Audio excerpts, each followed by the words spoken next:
Halo dan apa kabar teman-teman? Kita ketemu lagi dalam teknik siden. Bermacam-macam teknik ada di sini tentunya. Ini ada sebuah kerajinan LED yang cantik sekali, berbentuk apa ini? Gentong atau vas ini.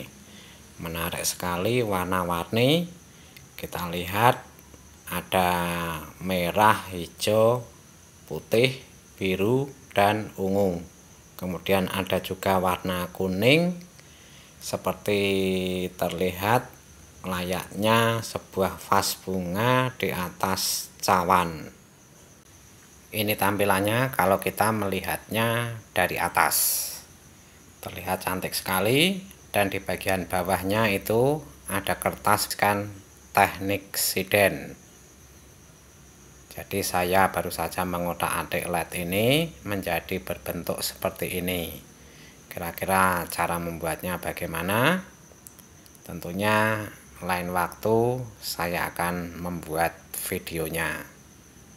Jika teman-teman tertarik dan menyukainya, silahkan berikan like-nya. Untuk yang belum subscribe, silahkan subscribe dan berikan komen-komennya. Cantik sekali bukan? Ini terlihat seperti vas bunga atau gentong ini. Dan di bawahnya itu menyerupai sebuah cawan.